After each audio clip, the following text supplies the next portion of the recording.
Kip, what's going on, man? Good to see you again. Good to see you, man. You have a good weekend. Yeah, it's pretty good. Just I've had some family in town. Then we had John Lovell with Warrior Poet Society come into town. Him and his wife and his two boys came, and that was awesome. Very cool. And then I've got more family in town this week, so it's just been a revolving door around here, which is good. Yeah. We like it that way. And I saw him on your Instagram. I think you're making some posts. Is you guys doing some podcast recording, or he's just visiting that's Maine, not really why he came up here. He just came up here to enjoy. We had a good time and just spent 2 or 3 days up here, just like detaching a little bit, which was nice. But yeah, I mean, we can't go without recording a podcast or doing some video between him and me. It's like, it's not going to happen. So we got it done, man. For sure. Yeah. I love it, man. Yeah. How about you? Cool. Same, actually disconnected, took the family. We went, down in your neck of the woods. Oh, that's right. I remember that. Yeah. Over north of Virgin, in Kolob area. And, my wife's family has a cabin up there. It's amazing.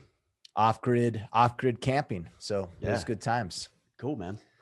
Yeah. Well, let's get into it today. I know we got a lot of questions. I think these are questions from a week or two ago. We wanted to finish these up before we solicited any others, to make sure we can. It's always cool when we have a guy who shares on Instagram or Facebook and says, or like a screenshot on Instagram, for example, that they're excited we answered their question. They never said if we did a good job or not, but they're excited about it. So that's kind of cool. Yeah.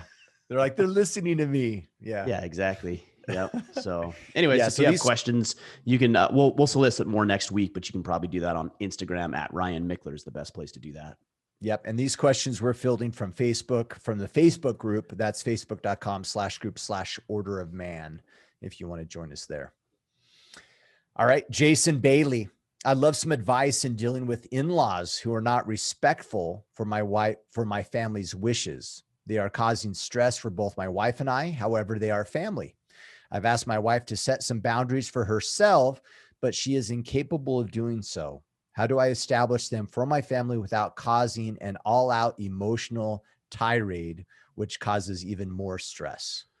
Yeah, I mean, you hit on it. The very first thing you're going to need to do is you're going to need to get on the same page with your wife. And I'm not talking about paying it lip service. I'm talking about she's willing to follow through on the boundaries and the expectations that you have of the way that your in-laws, her folks, are to show up. And if you can't do that, nothing else matters. There's no boundary you can set, no conversation you can have. If she's stepping over your toes every time because she's uncomfortable, or maybe she doesn't agree with the expectations or boundaries that you have. So yeah, you and her really need to sit down and have these conversations.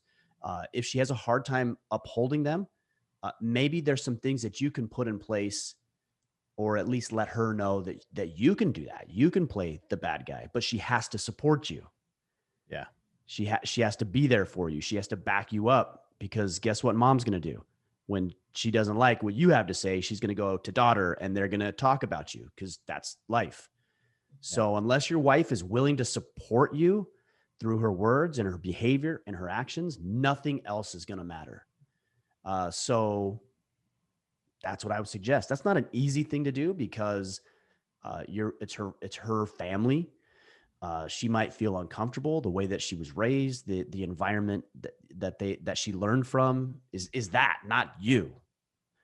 So it's going to be challenging, but I mean, I don't know what to tell you. It's just, you have to have those conversations. It has to happen. It has to, because if you try to circumvent any of that, it's not going to work. It's only going to, you alluded to it. It's only going to get better. Yeah, you're going to be the fall worse. guy. It's not going to get better. Yeah. So Ryan, get on the same page with her, talk with her, try to understand, okay, why does she feel like this? Why is it hard for her to uphold those boundaries and those expectations, and start moving in the right direction? It doesn't have to be everything right now, but maybe there's some little micro battles that you guys can discuss and that she does feel completely comfortable with. And that's the win for now. Not that everything needs to be solved at once, but hey, I'm just making something up. Our kids don't need sweets, for example. Again, I'm just making something up. But grandma and grandpa give them sweets. Well, maybe your wife and you can get on the same page about that. There's other things you can't completely get on the same page, but that, yes, you definitely can. And so you're moving the needle in the right direction. And if they don't want, look, if your in-laws, those are your children, not your in-laws' children. So if your in-laws don't respect those boundaries, for me, my simple thing is you don't get to spend time with them. So you can choose. This is your choice. This is not my choice. Here's what I expect. Here's the boundaries. Here's what we have in place. You can honor that. And if you don't get to spend time with them. Which one would you like? Would you rather feed them candy and sugar and everything else, or not spend time with them? That's the two choices. Yeah. I'm wondering too, if when people hear like establishing boundaries with the in-laws, we jump to the, hey, don't do this. You know, like it's kind of like an unpleasant conversation. And I do think that we can be tactful with it. Yeah. Like explain why it's important to us, enroll them in like why this boundary is important. And so they fully understand. You could even be creative and get their input and saying, hey, here's something our kids are eating really highly unhealthy. We want to, stop that. We want to promote a healthy living. One thing that we had in mind is no sweets. Is there, what do you guys think? Are maybe only household or only homemade desserts, or no candy? Like there's some strategy, right? And I think if you make it black and white, it's going to always be a little bit more difficult conversation. And there might be some tactics that you can have around how do you establish those boundaries with the in-laws. I mean, ultimately it's your call, right? And you need to like own that. But in the same breath, like I think there's some tactics that we could take on the conversation to kind of ease it. I think so, but I lean more towards you're going to do it the way I do it or not do it at all. I know. I saw the smile on your face. I'm like, yeah, Ryan's like, no, hell no. This is how it is. I'm just not going to go to my in-laws and say, what do you think we could do? No, that's not, no.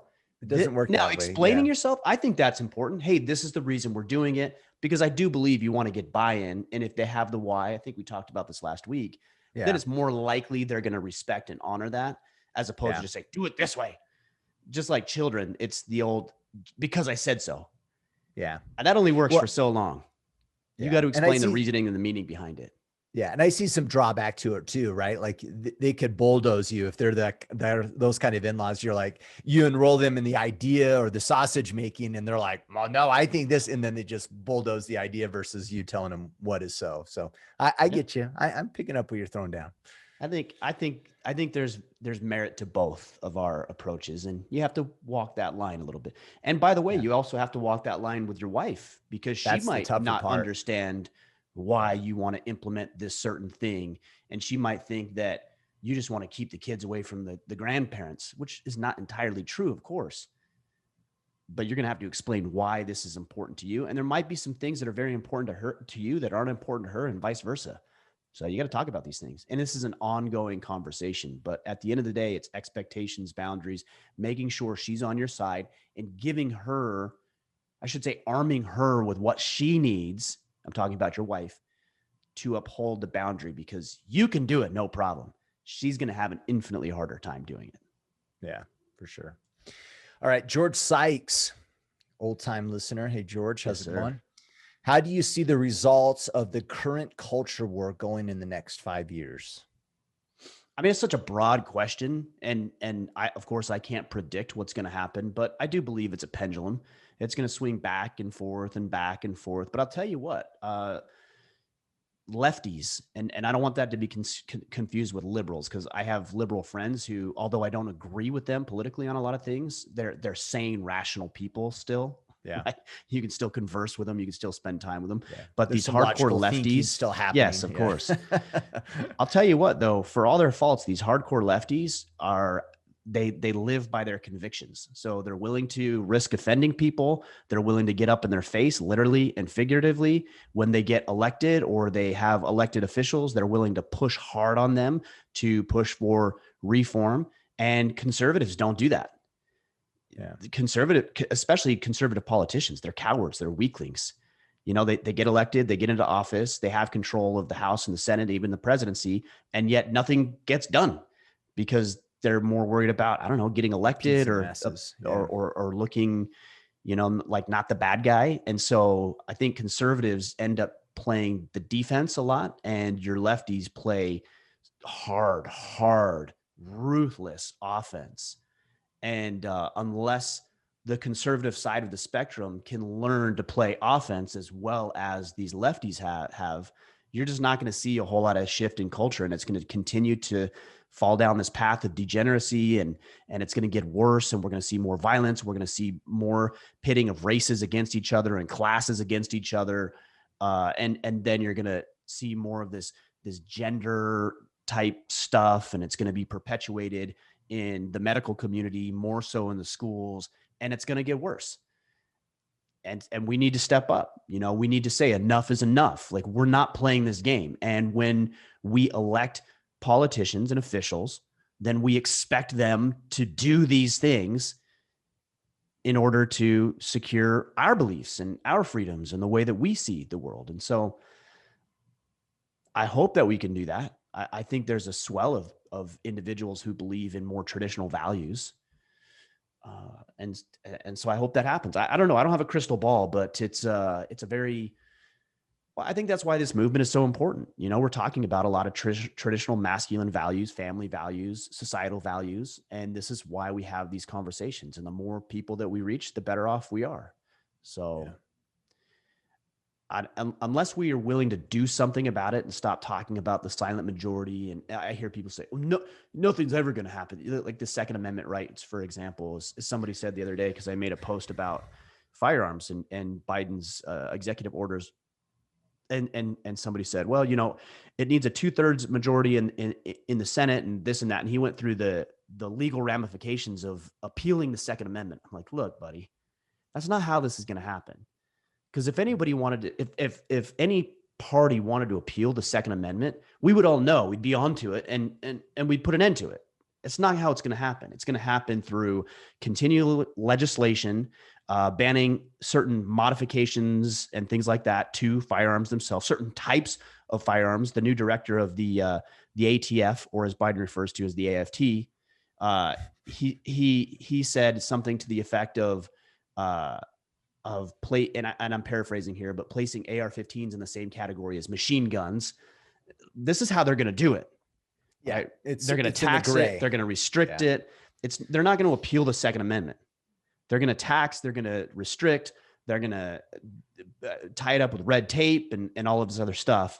And that's the assault. That's the attack on the Second Amendment. It's not directly at it. They're flanking it.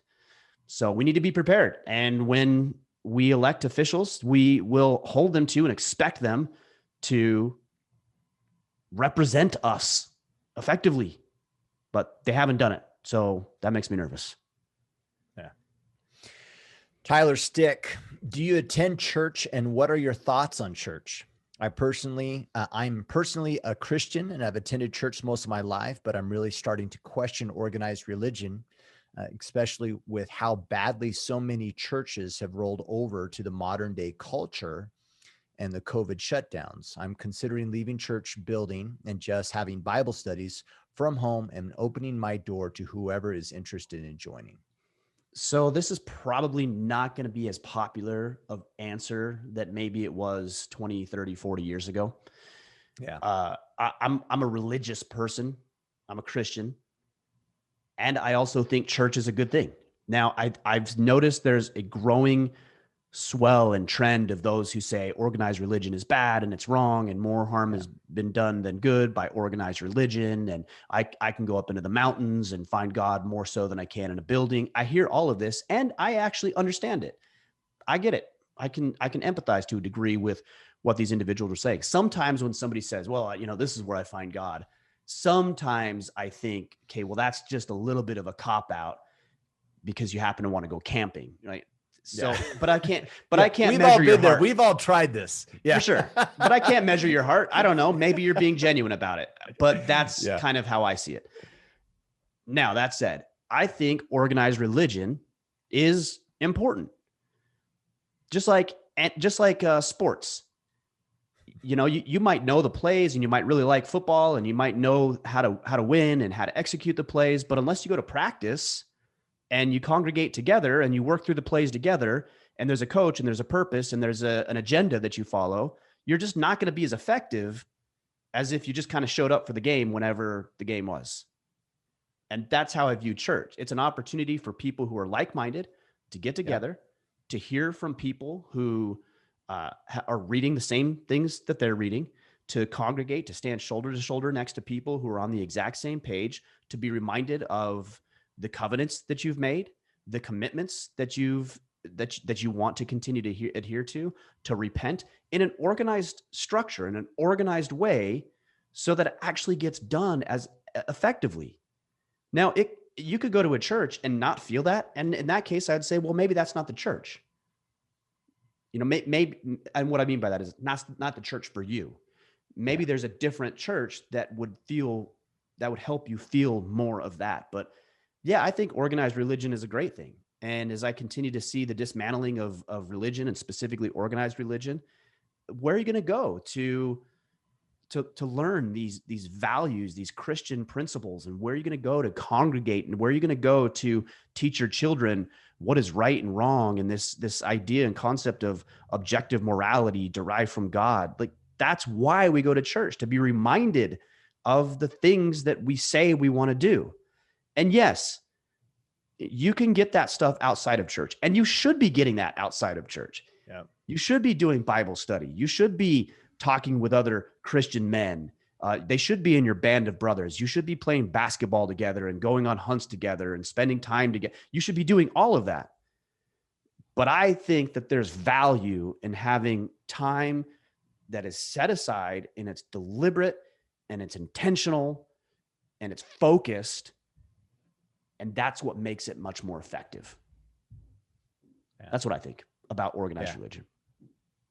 I just as a thought too, because we've ran into this, I'm sure you've seen this too, where we've heard people like, oh, move to this neighborhood and everyone's like, no one's reached out, or I go to church and people aren't very welcoming.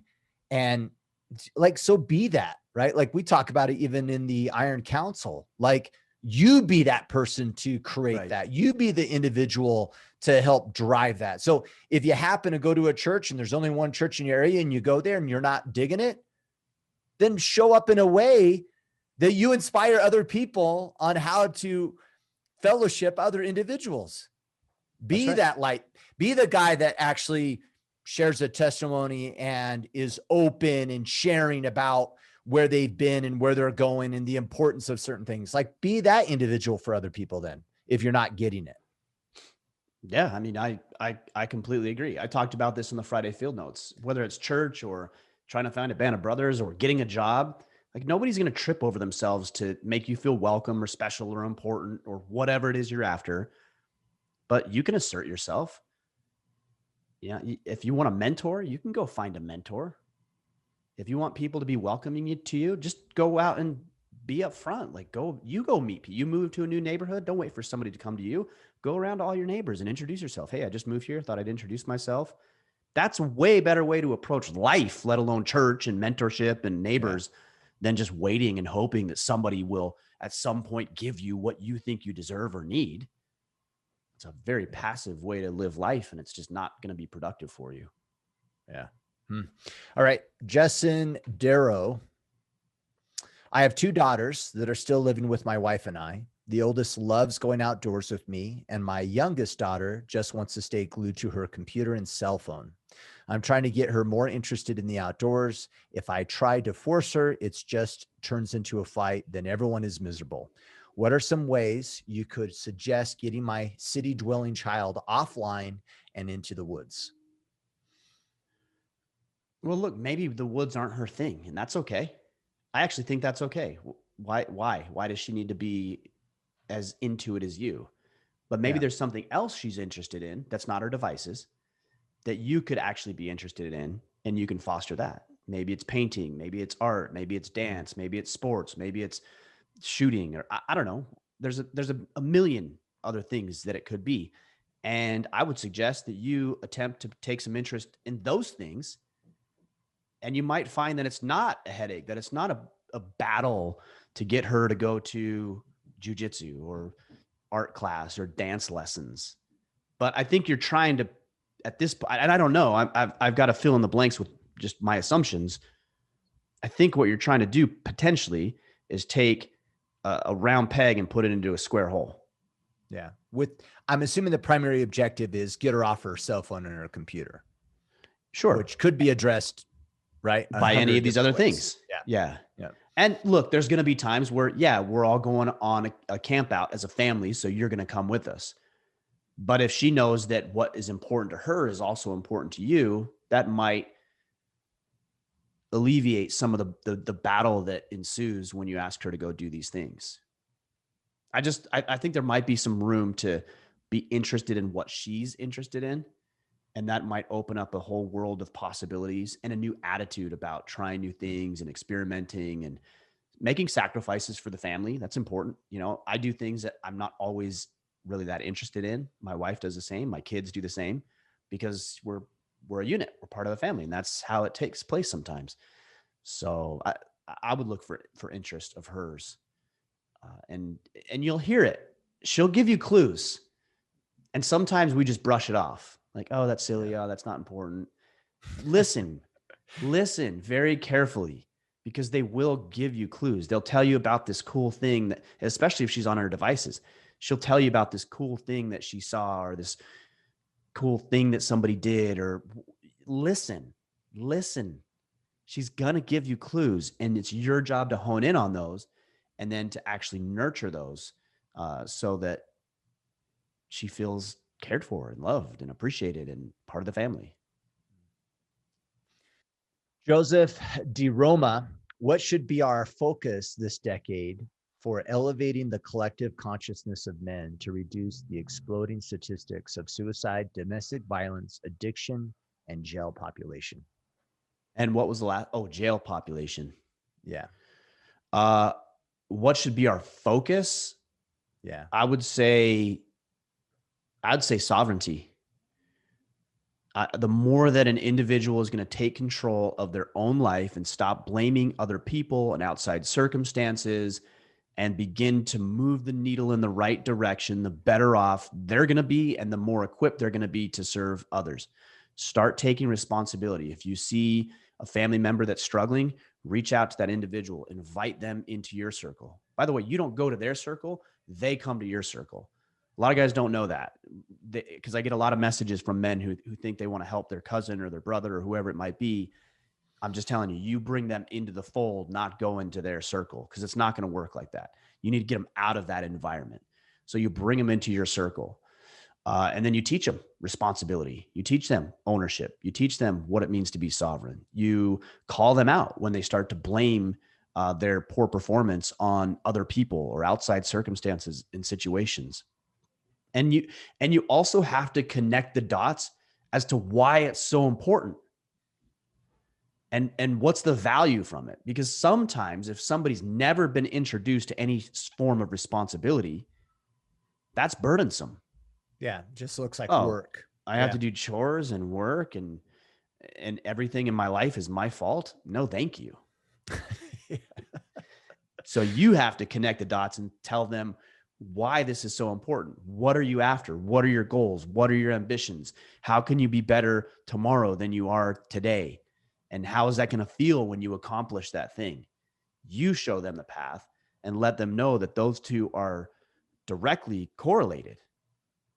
If you want to feel better about yourself, then responsibility is the way to do that. But I think that's the foundation of what we need to be thinking about. I think this gentleman said over the next decade, forever. I think that's the foundation. It always has been. I believe it always will be. As part of the reason we see so many problems in culture today is nobody's taking responsibility for anything. Oh, it's this people. Oh, it's that people. Oh, it's my ancestors. Oh, it's the president. It's the economy. It's my boss. It's my wife. It's this. It's that. And then they also, because of that, they think the world revolves around them. I remember vividly my mom telling me the world doesn't revolve around you as a child. Yeah, I'd be throwing a temper tantrum, or being upset about something I shouldn't have been upset about. And she would vividly remember, she would say, the world doesn't revolve around you. And that's an important message that people need to hear. It's not about you.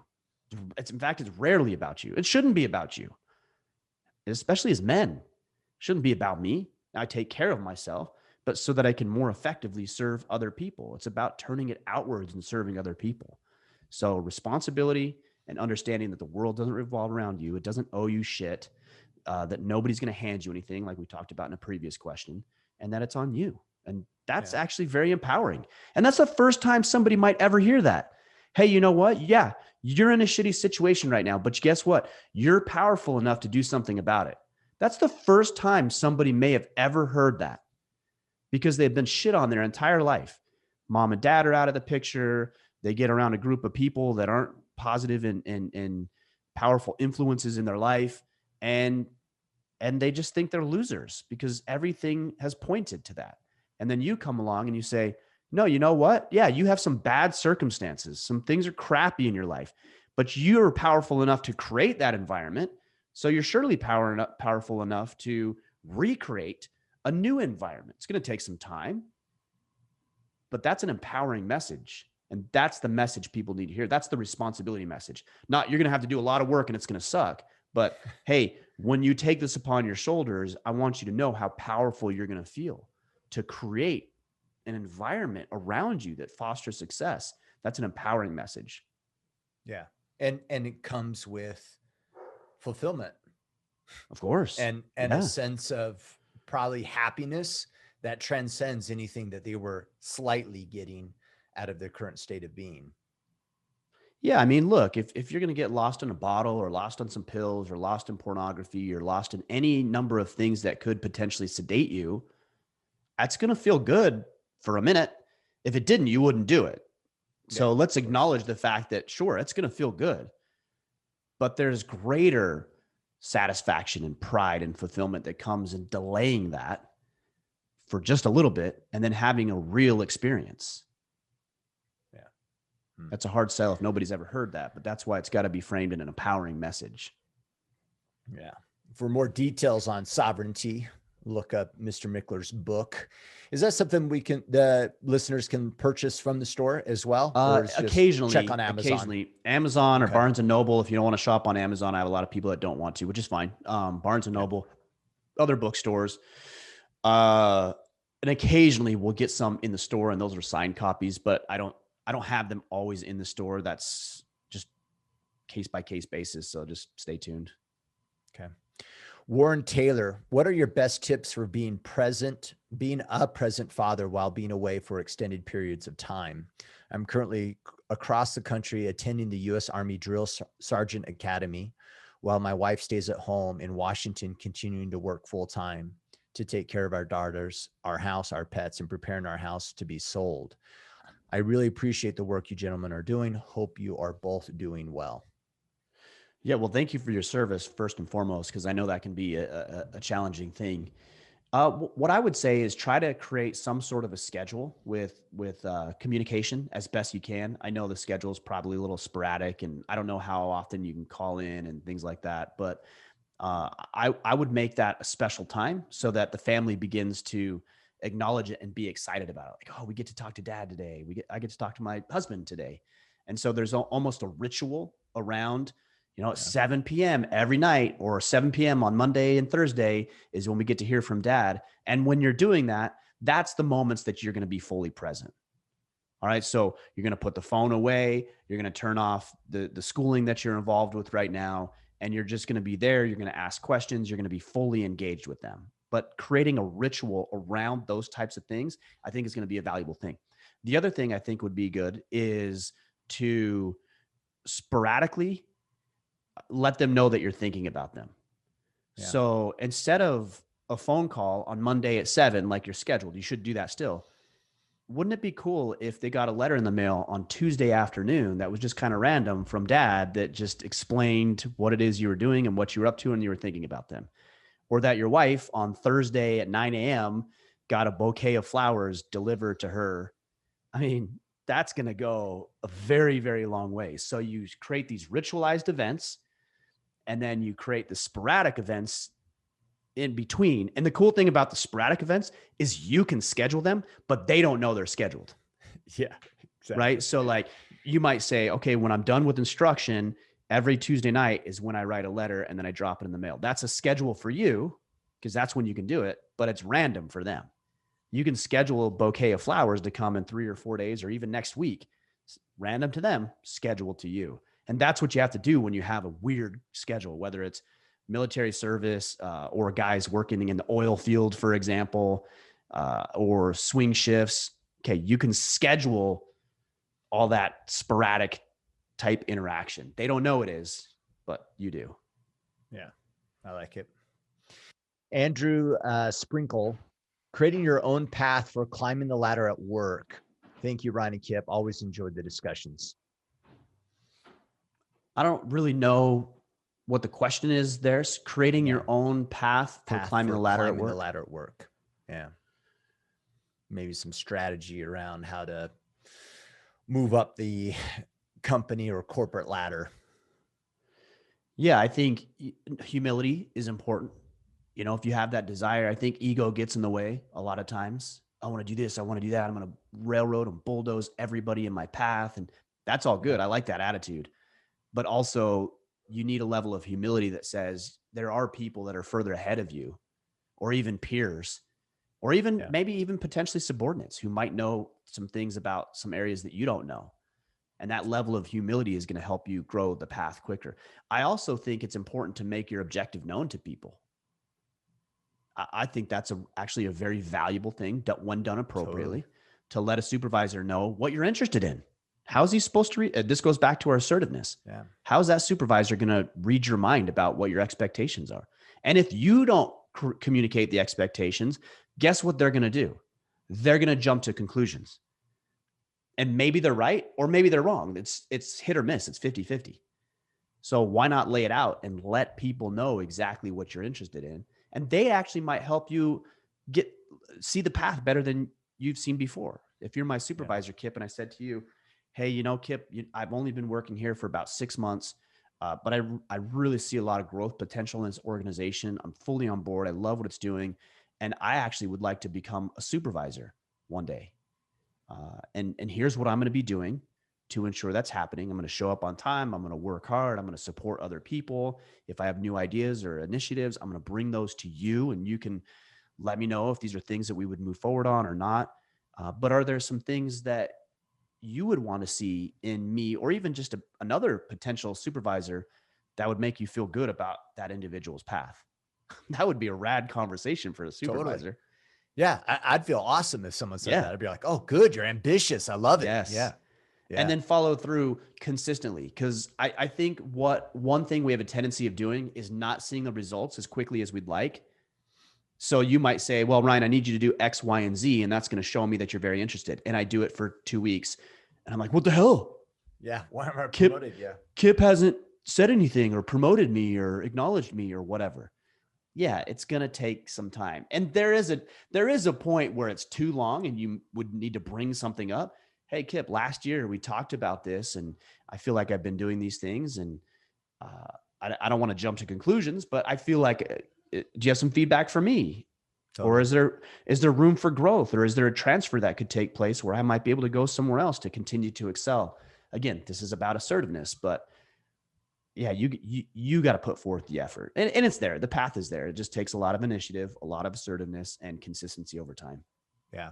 One thing that I like is, or I was actually telling an employee on my team this the other day, because we're consultants. So everything's about our engagement rate with our clients, right? Mm-hmm. And that's a really important thing. And I was making the point that you're going to be more engaged on projects, and people will give you opportunities when you're a reliable source. Oh, yeah, for sure. We could look in our scenario in the Iron Council. And if you say, hey, Kip, can you do this? And I drop the ball, you're going to stop asking. Of course. And then opportunities are no longer there. But even if you give me something and I deliver, and maybe I even deliver on time or ahead of schedule, or give you a great product, whoa, that's even better than I imagined. The next time you need help, you're going to go, oh, I should ask Kip because this is important. And he's reliable. I can rely on him to do something. And so many opportunities will just present themselves when we are a reliable source and we do quality work. People want help. The problem most of the time that I run into is I don't know who, right? Or we need those kind of individuals on our teams that we can rely on. And those are going to present themselves as long as we do the work and we do it on time, and we're reliable resources for the team. Yeah, and there's two more things I thought about as you were saying that. Number one is what a lot of guys will at least think, they may not vocalize it, is, well, he doesn't pay me to do that. Or that's not my job title. duty. That's not my job description. Yeah. Right. Well, then keep your job forever. Exactly. Yeah. Cool. Just Yeah. stay in your little box then of what your job description is, and don't ever get ambitious about getting out of that box, because you're not willing to step outside of it. So sometimes it might take you doing some things that you aren't going to be directly compensated for in order for people to see, oh, we actually have an asset right here. We ought to utilize this more.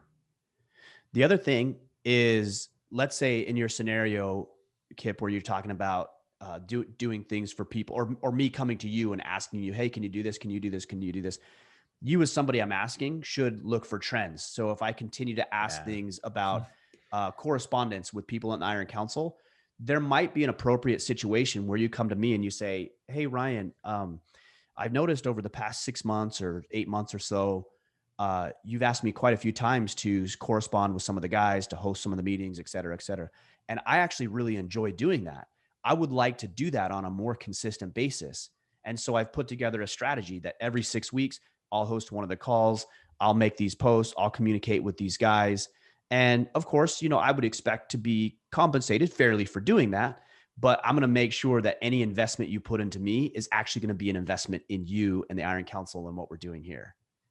Yeah. And if you came to me and I knew that I was asking you every couple of weeks for things to do, like, oh yeah, actually that would be a really good idea. And then it would just unload this from my shoulders, and I would be willing to pay you to compensate you to do that. But again, that comes back to the assertiveness that we were talking about earlier, which is the theme of this week's call. Like, for sure, take initiative, be assertive. You're going to win if you do. For sure. And the last thing that came to mind as you're sharing, Ryan, is, and it's so critical, is understand the desired outcome. And that's how you win, right? Like if you ask me to do something, I could do this specific task, but if I understand the desired outcome, then I can even look for those other opportunities that you presented, right? I could go, oh, what he wants is this. Hey, Ryan, I have this other idea, because now I'm fully engaged and I understand what you're trying to get after, right? And I've moved beyond just the little individual tasks that you asked me to do. And the sooner that we can get bought into the outcome, then we can be creative with suggestions and ideas. Or if something goes south, I could still provide a solution to you, because I know what the desired outcome is, right? Even if I have to pivot slightly on the actual individual task. Yeah. And if you want more on that information, go back and listen to last week's podcast, because we actually talked exactly about that. And we went on and on about taking that initiative and looking for the result, and then providing solutions that may not be within my view, right? You might have access to information or resources or tools that would help me accomplish whatever it is I want more effectively, but I just can't see it or don't see it because, again, it's not in my window. It's not in my view. Yeah. That makes you invaluable, because now I realize, oh, I've got a resource in Kip, and he's bringing something to the table that I can't bring to the table myself. And again, I'm willing to invest in that. Yeah. All right. And Steven, I'll say one more thing. Yeah. If over time an organization proves that they're incapable or lack the desire to invest in that, that would be a red flag for me. So just keep that in mind. Yeah. No growth opportunity. Yes. You're going to be stagnant. Right. Yeah. Good call. Excuse me. All right. Stephen Jeffers, my stepson is about to leave for the Navy boot camp. What are some things his mom and I can do to support him through boot camp and his first commission? I'm trying to think about when I went to basic training. I mean, really, it's kind of hard in basic or boot camp, because they can't have anything. Yeah. Like, there's nothing. How long is it? It varies. I think if I remember correctly, basic training for me was 10 weeks, I think. And then I had another 8 to 10 weeks of advanced individual training. So it's probably something like that. I don't actually know the answer to that question, but I was gone for roughly 4.5 months or so. Okay. And I couldn't have anything. There's nothing, you can't send me anything. There's nothing I can Oh, really? have. Yeah, nothing. Because everything that I need is provided to me. And there's items that we can't possess while we're there. Okay. So I think the best thing that you can do is send letters whenever he can call home, which will probably be few and far between as he's going through training. Be there, be available, be present. I mean, there's just not a whole lot you can do. Like there just isn't. So just be there, be supportive, be proud. I think that's important. Be proud of him. Let him know that you're proud of him and what he's doing and how he's serving. But again, there's just not a whole lot you can do. Yeah. It's fine. I get it. As my son gets old, my oldest son gets older, I'm like, man, at some point he's going to leave the nest. And how do I maintain relationship and contact and communication with him? And will he want to be involved? And I definitely see where you're coming from. But yeah, just do the things you know to do. Send letters, make yourself available for the call times whenever those are available. Don't make them feel bad or guilty. That's one thing I think people Like for serving in the military. no, just for being away or, hey, your mom's having Oh, a hard time with this. Like now's I not the see. time to do Yeah, that. that's not going to make him feel any better saying your mom's Right. distraught and she's so Right. depressed because you're gone. Right. And tell your wife Yeah. too, hey, hon, like we're not here to complain. Like we're here to acknowledge him, to be proud of him, letting him know that we're okay. Cause he's probably thinking the same thing as you. How do I support my parents? I've been there and now I'm gone. And I know my dad's going to miss me. My mom's going to be all distraught about it. So he's very much thinking the same thing. So you have to let him know that, hey, things are good at home. Mom's good. Dad's good. We're all busy. We're active. We're thinking about you all the time. That's just what you do. Yeah. All right. Logan Ganduso. As my daughter's growing up and my wife and I are growing our family, I've been more and more turned on to the idea of homeschooling. However, my wife dismisses the idea when I bring it up to her. Her family is very involved in the public education system and has been for generations. Her father and uncle are school principals, and her brother and grandfather are teachers. I've heard them mock homeschooling at family dinners. My question is, what is a good way to help her understand the benefits of homeschooling and help her see it as a viable option when there are lots of different opinions in the family? Yeah, I think if you were to come out straight out and say like, hey, this is what we're doing, or this is what I want to do, there's going to be a lot of resistance, it sounds like. And so there Yeah. might be some, as Jocko would say, some flanking maneuvers here where Yeah. you're just gradually introducing some different thoughts or different ideas. Maybe one of your kids is interested in music, let's say. And so you pick up a guitar or a drum set or whatever it might be, and you get them a course online. That could be as simple as something as YouTube, or maybe there's another app that you can get on your phone. And so you start introducing these extracurricular activities into your learning and the dynamic of the home. And then you keep dropping those things in. I would say when you have one of the uncles or fathers, whoever it is, talking about how homeschooling is, horrible or mocking or whatever it might be, is say, hey, I could certainly see how you would say that. I've actually saw this one article that talked about homeschooling in this way, and it was very interesting because X, Y, and Z. And so you Yeah. don't allow yourself to be railroaded, and you actually bring up a really valid point, not to be combative, but just to offer a counter perspective. And if they're going to get snarky with it, I would actually get snarky back. I'd be like, oh, well, as an educator, I just assumed that you were open to all sorts of learning and objectively looking at what would be the best option for the kids. Yeah, I would say that if they're going to get snarky back, because I like putting people in their place that are willing to do it to you, because it's important that you stand up for yourself and talk about these things. Yeah. So yeah, it's probably going to be a hard thing just to say, hon, we're going to homeschool. But I think there's different programs and curriculums and extracurricular activities that you can incorporate into the learning process that might gradually over time expand and open up new opportunities.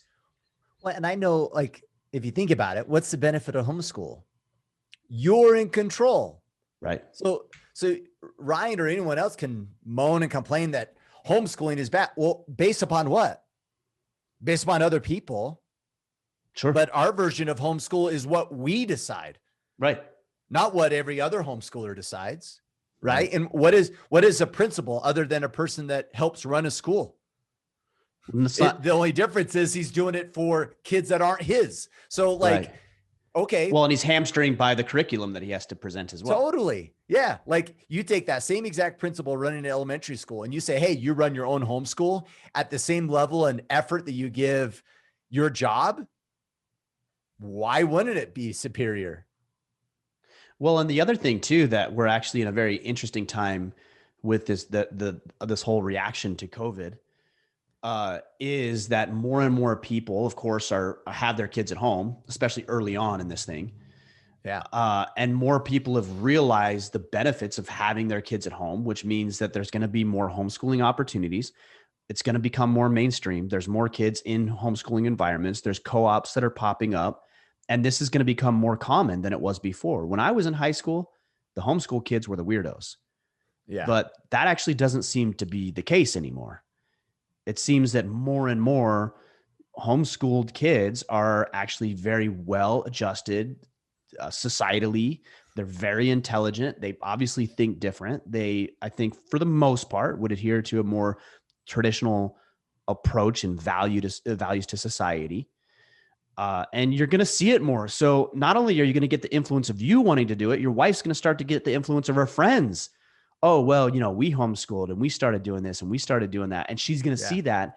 And sometimes that can be even more powerful than what you say or what you want. Yeah, for sure. For sure. Dan Ray, most essential, unique daily ritual, Mr. Mickler. Most essential. What was it? Essential most daily. essential, unique daily ritual. It's the shortcut. Ryan's one thing that makes him be who Ryan Mickler is. What is it? Do you have one? Do you have a unique daily ritual? No, I mean, I do the same things everybody else does. Like there's nothing special about anything that I do. I continue to say that I'm not all that unique. I'm not all that special. I exercise daily. I plan it. That's important. I plan out every single day. There's not a day that goes by where I do not plan my day. Yeah. Maybe not unique for this culture, right? And for the Order of Man movement, but I still think in the grand scheme of things, that's really unique. Most people don't do that. Maybe, but it isn't all that.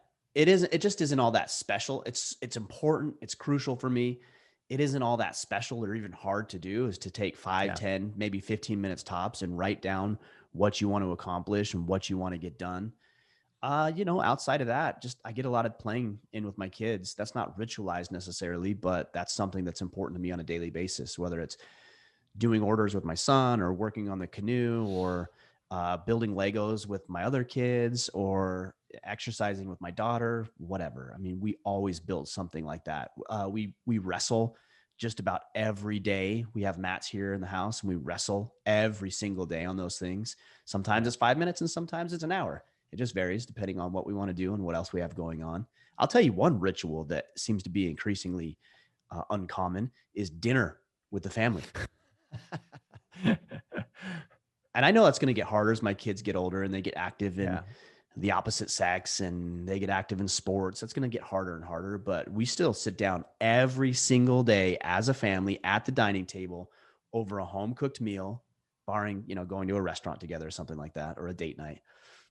But outside of that, we're sitting, we're talking, we're conversing, we're eating food that my wife cooked or grew or had killed. Like that's an amazing ritual for us. And again, it's increasingly uncommon.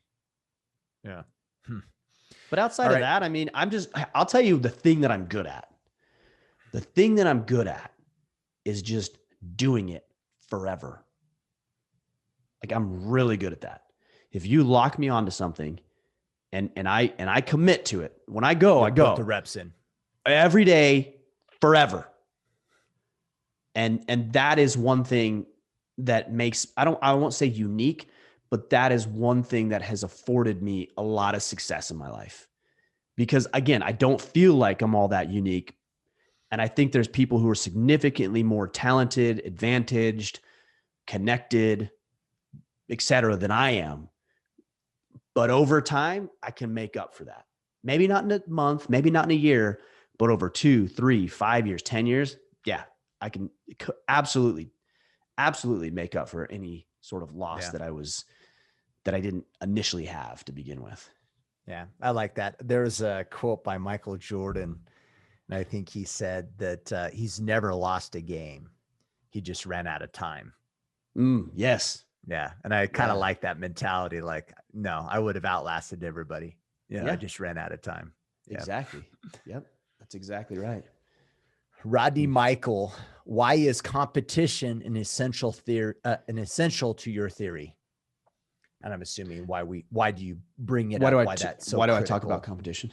Yeah. Yeah, because it makes you better and it shows you what's possible. And then when you do it in a cooperative environment, right? So if we're talking about jujitsu or competitive sports, it is competition, yes, but there's another way to look at it. It's actually cooperation, right? We want to cooperate so much so that we're willing to bring in a third party, a referee or a judge or whoever. We're willing to bring in this third party to make sure that we both adhere to the rules that we agreed upon and to moderate and mediate and make sure we adhere to the standard. Look, we've collectively agreed to bring a third party to hold us accountable to that set of rules or guidelines. And so we're cooperating, right? You're going to make me better. I'm going to make you better. We're going to work in these confines. And if we step out of these confines, we're going to be warned or penalized. And then we get back into it. And so competition is extremely valuable. It also, for me, it shows me what's possible, because if I see somebody outperforming me in any facet of life, I don't think that's a threat. I look at it and think, whoa, I didn't even think that was a possibility. I look at this when I see new moves tried in like X Games, right? You see these snowboarders or skateboarders, and it's like, nobody ever did a quadruple inverted backflip before. And then before you know it, everybody's doing that. Well, why wasn't everybody doing that before? Just for fun.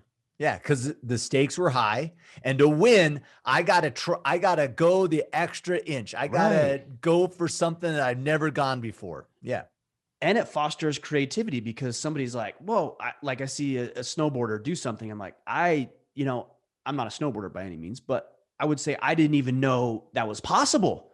I didn't even know a human body could actually do what it is these people are doing. And then it starts to unlock little parts of you. Well, if that guy can do that, like, I could probably do that, or at least I could work towards it. Yeah. So now it fosters ambition and drive and creativity. These are all so powerful, and why competition, I think, is so important. But what we do is we strip it away because we don't want people to feel bad. Like, or it's uncomfortable.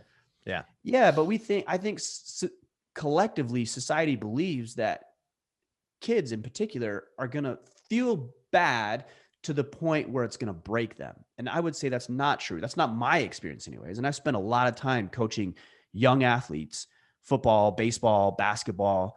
And I'll tell you what, even because a lot of the times in these city type leagues, these rec leagues, they don't keep score when they're really young, because they just, want to learn the fundamentals of the game, which I don't actually think those are at odds with each other. You can learn the fundamentals and still keep score. But I'll tell you what, I've seen 5, 6, 7-year-olds that maybe we're not keeping score, and they'll come up to me after the game, "Coach, who won?" Yeah, I remember that too.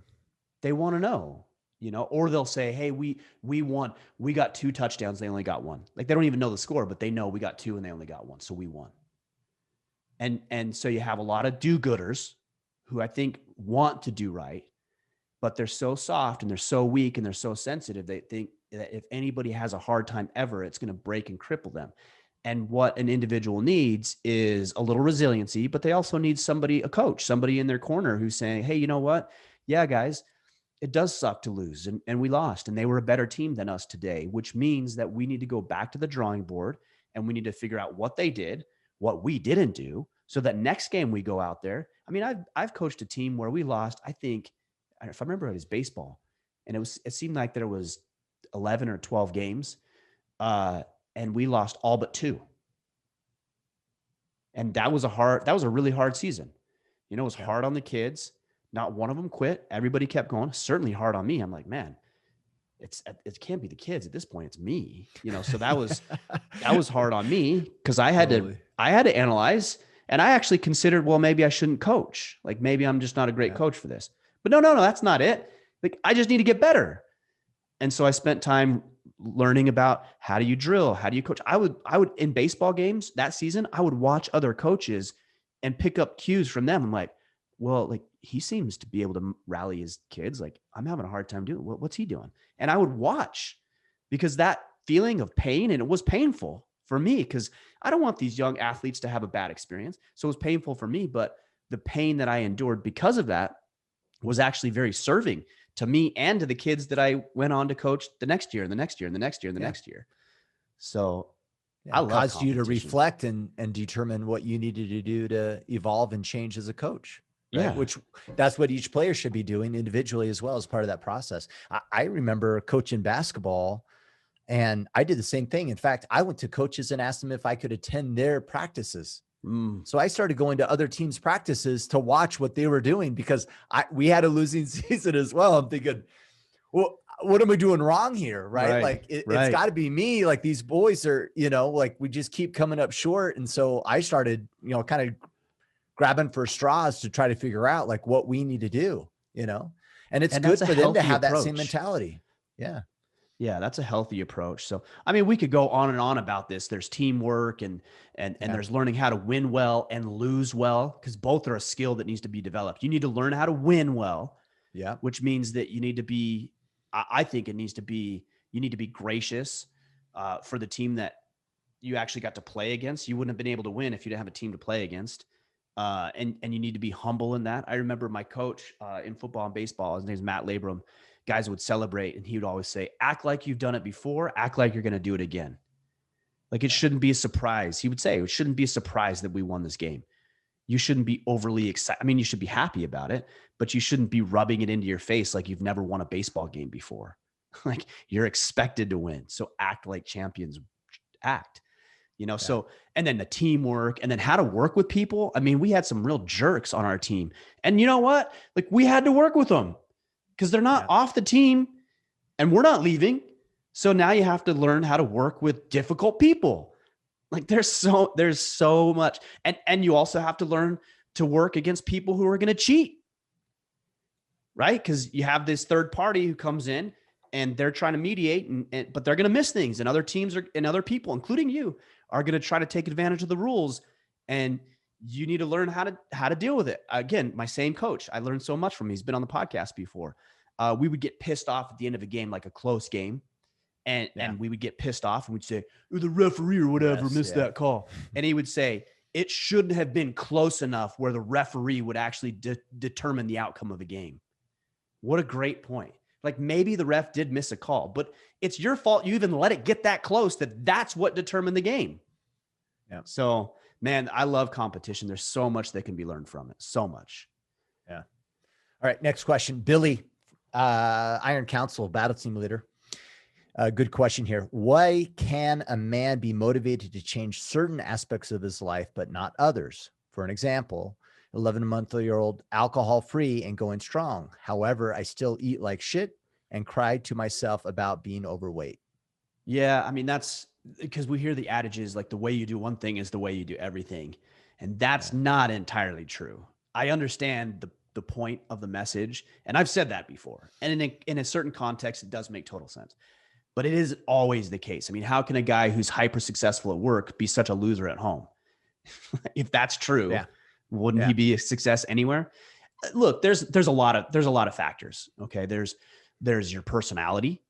There's the temptations that are hard for you versus the things that are not. So maybe alcohol is just not as tempting as food is for you for whatever reason. Maybe that's physiological. That's biology. That's your makeup. Or it could also be an experience. Maybe, and I don't know here, but maybe your father was an alcoholic and you saw him abuse your mother and your siblings. And so you're like, I'm not touching that. Don't do that. Yeah. Because that guy was an asshole and I'm not doing that. Totally.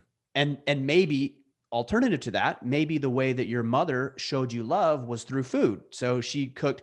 My wife does this, and her mother, who's here this week, they do this. They show their love through food. And so they cook these big, beautiful, delicious meals. And so I'm like, well, they're showing their love and I want to let them know that I appreciate it, So there's so much at play here that it's hard to just say, well, you just do it. Whatever you did with alcohol, just do it with food. I don't know. I don't know why. But what I do know is that there's going to be things that are more challenging for you than other people and vice versa. And the best thing that you can do is not question why it is the way it is. I wish it wasn't this Like way. unfair. Yeah. Let go of the Right. expectation. Yeah. Right. And I'll put the caveat in here. When I say why it is, I'm talking about the expectation, like you said, but it is important to ask yourself, why is this so difficult for me? Because if you can answer that question, then you can start to put the pieces in place that help you deal with a greater temptation, in this case, than alcohol is for you. Yeah. So maybe it's as simple as we don't eat out, and that's a restriction I put in place. That's a self-imposed limitation. That's discipline, right? Or I'm going to ask my wife not to bring home the chips and salsa when she grocery shops. And that's just I can't deal with it. Like I'm going to eat it. If it's here, I'm going to eat it. So just please don't bring it home. Right. Or you put time limits on it. And this is one thing I did. Cause I'll tell you what, I love to eat. Eating is my problem too. Chips and salsa specifically. And I love to eat late at night. Like I could sit down today, I probably won't even have lunch today. Not a big deal. I don't eat breakfast. Probably won't have lunch. I'll have dinner with the family. But then like at night, after the kids go down, my wife and I are relaxing. It's like munchie time. I'm going to go have sandwich. I'm going to get the chips and salsa. I'm going to eat everything in sight. I'm going to make some burritos and do some taquitos and like all the good stuff. Right. And all of it. I cannot contain myself. And so I put restrictions in place. Hey man, you don't eat after 7:00. You just don't. Not one chip, not an M&M, no. You don't eat after 7. And that's the restriction I've put in place because that's where I get myself into trouble. And that's me personally. It might not be you. So figure out why it is you do that. Put the things in place to ensure you don't do that, and then measure it and see where you fall short. Like it's important. Like for me, eating late. Okay. I found that out over time. Like I get in trouble when I eat late. I need to know that. I need to that's the enemy for me. So I need to identify that. Maybe it's something else for you. Maybe when you're stressed out, or maybe when you're tired, but you're so stressed and anxious, and so you eat. Or maybe it's when you're with friends and you're celebrating, that's when you eat the most. Figure out when. There's a couple of great books. There's The Power of Habit by Charles Duhigg, and then there's Atomic Habits by James Clear. And one of the things that James Clear talks a lot about is he talks about friction. And he says, one of the things that you want to do with the habits you're trying to eliminate and get rid of is create friction. So we'll go back to chips and salsa. I need to make it harder to get chips and salsa. That's the friction. Because if it's harder, I'm lazy. All of us are. If it's harder, I won't do it. Yeah. And I need to make it easier. I can't remember the term he uses, but less friction for the things I do want to do, like working out, or going to the gym, or eating healthier food. And so I make those things more accessible, more in my proximity. Even with working out, I've got kettlebells, I've got the war clubs, I've got things in here that I'm literally using throughout the day because it's right here. It's like, oh, there it is. Like I got to pick it up and do 10 front squats with that thing. So I hope that helps. Don't focus so much on like, oh, why is, but let go. It is.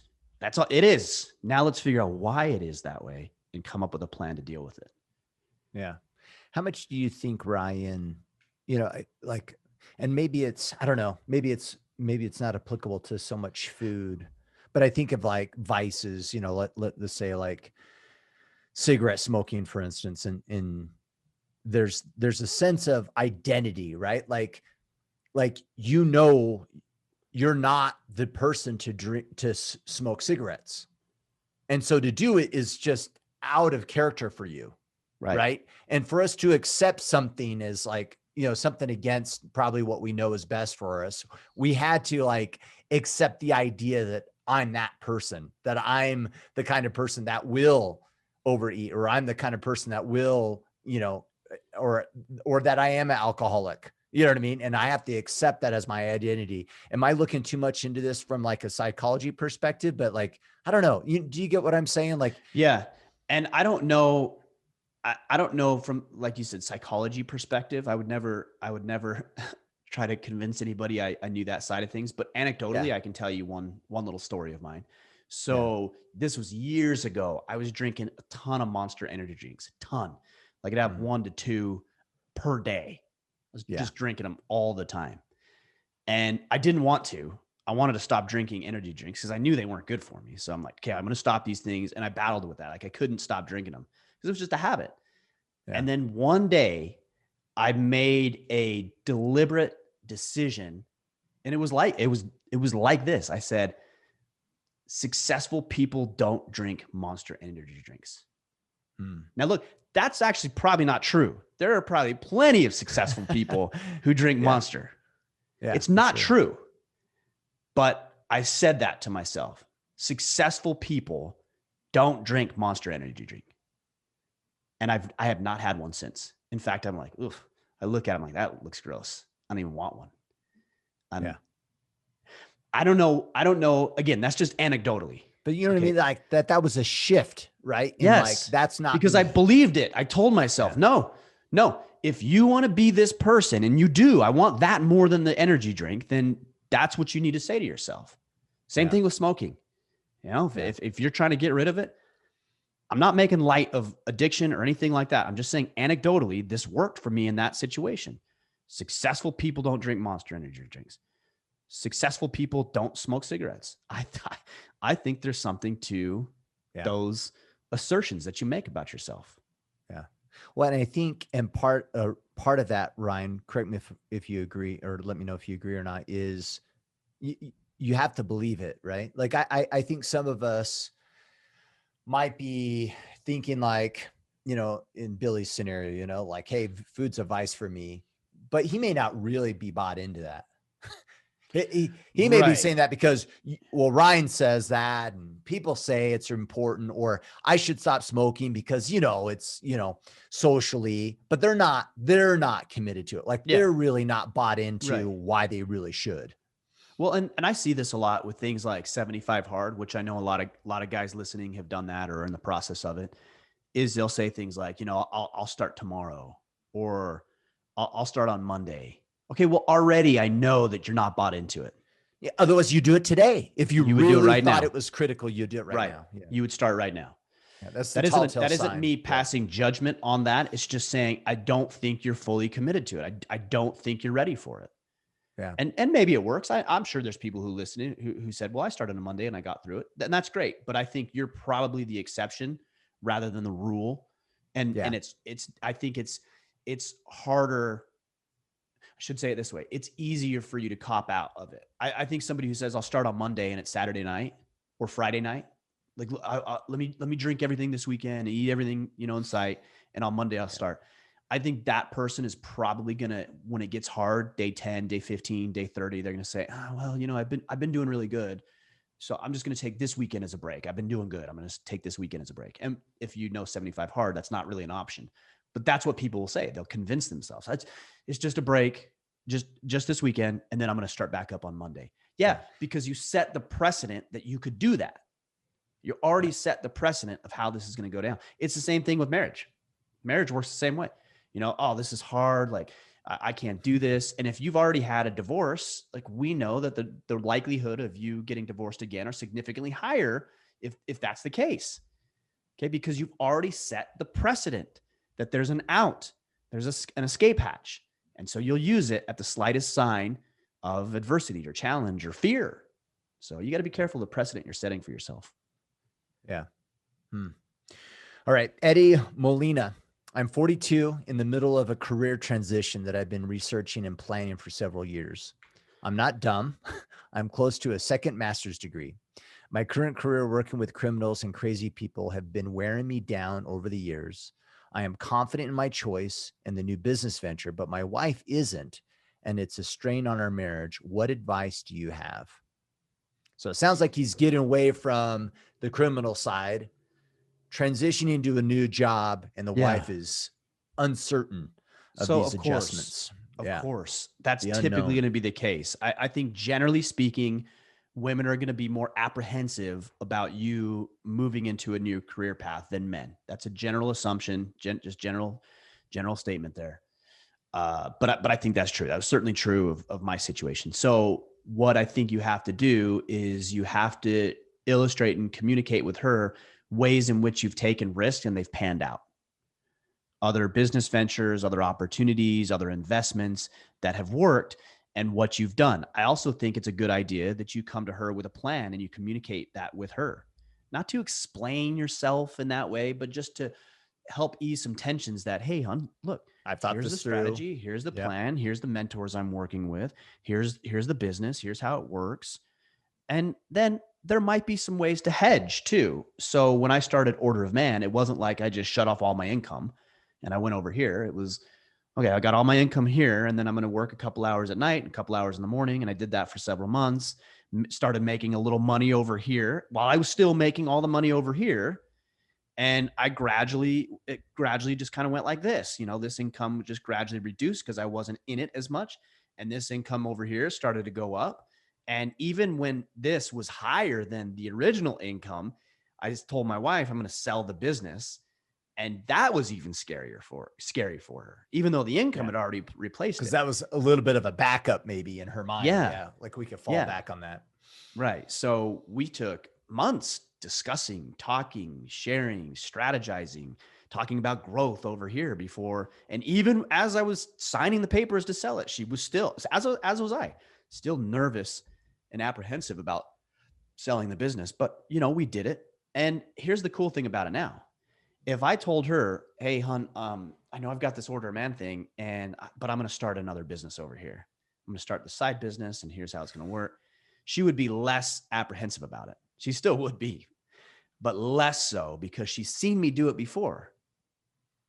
And I would communicate that, hey, you remember how nervous you were about when I was doing the financial planning stuff and I sold the business and grew order. Remember that? Yeah, I remember that. Well, this is a very similar situation. So I think you can go back and you can draw upon situations that you've created, risks that you've taken that have panned out, communicate the plans and the strategy with her. And then maybe there's some hedging strategy here where it's not putting it all on the line, because you could probably do that, but you aren't the only consideration. I believe generally women are less likely to be excited about that as men. Yeah. Michael Shadell, I have an opportunity. This was the last one, Kip. All right, sounds good. I have an opportunity for a promotion at work, but it would require me to leave the union and go company, which would take away some security I have with the union, but I would make more money and have opportunity for growth. Any advice? No, you already answered your own question. Really? Read that last sentence again. Yeah. I would make more money and have opportunity for growth. You answered your own question. Yeah. Case, I know, I get it. Things are comfortable where they are. Now, I'm not a huge fan of unions as they are, but let's table that conversation for a minute. It's comfortable. That's the enemy. Okay. Look, one day you're going to die. And it actually might be this afternoon, or it might be in 30 years. We don't know. But one day you're going to die. And you're going to have to live with the fact that you were willing to just be comfortable, knowing that there could have been something else that you weren't willing to embark upon. Let's play this out. Let's say you go start this thing or whatever. I don't know the situation, but let's say you go you start working with a company and it doesn't work out. Bro, just go back to your union job. Like, that job's going to be there. It's going to be there, or something else will. You'll be fine. It's going to be hard for a year or two, sure, but it'll be fine. But what if this thing over here actually works out the way you think it could? What then? I think about that when I come out. We've been almost 2 years here in Maine, and it would have been easier. I could convince myself to stay in Utah, and things were just the way they are, and it's fine and it's good, and that would have been fine. My wife and I decided we're going to move out here. We're going to move the family out here. And the worst case scenario is we come out here and we hate it and we're cold for 2 years, and then we just move home. That's a pretty good worst case scenario. Yeah. So I'm not going to tell you what to do, but I think you already know what to do. And you're asking a question I was going to say talk you. I don't think you're trying to be talked out of it. I think you're trying to be talked into it. And that's not my job. You know what to do. So make your decision. You already answered your question. or yes, you answered your question in your question. Believe in yourself. Trust yourself. That's your gut speaking. That's your belief speaking. The fact that you answered your own question is you. That's the belief you have in yourself. Roll with it. Go with it. I like it. Well, and it's such a false sense of security anyway. There's no I security, think, anyway. for sure. Yeah. Yeah. I can't help but, and maybe I'm being a little bit mean on the whole union thing, but like I'm envisioning a bunch of sheep in a corral down in the valley. And there's this beautiful peak that you could climb as a sheep. That's just breathtaking and wonderful. And you can stay in that little corral and be safe with all the other sheep, because why? If a wolf shows up, the probability of you getting killed is really, really low. Right. So you can stay in the corral all you want and probably live for a little bit longer, or you could take the risk and go up on that mountaintop and live a wonderful life. Right. And run a possible risk of getting eaten by a wolf. And let's say this too. Let's add, because I like that analogy. The shepherd is like, stay in the corral because you're worth money to the shepherd, not because he cares about you. Totally. And I'm going to put a fence up to help you feel that way. Right. That's what I'm saying. saying. Give you this false sense not to feel that way, to protect my investment. Yeah, totally. It's nothing to do with you. Yeah. It's to protect my investment. To protect, all right. We're gonna save. Next like I said, we're gonna table that one. We're gonna table that one for another day. But that is worthy of a conversation we ought to have. So, anyways, let's have that. Well, right. First off, let us wrap up, guys. So we mentioned this last week. Quarter 2 just kicked off. It's not too late. Get your goal setting in place for Q2. And join us by downloading and installing the 12-week battle planner. You can learn more about this battle planner at 12weekbattleplanner.com. This is the tool that we use within the Iron Council for tracking our goals and holding each other accountable. To learn more, go to that website. And as always, to support this movement, and I don't know, we talk about it every week, right? It's like some of the questions even today were like, what do we need to do as men to culturally battle like what's happening? Well, we level up and we band together and we share this message. We share what we're talking about here on this podcast.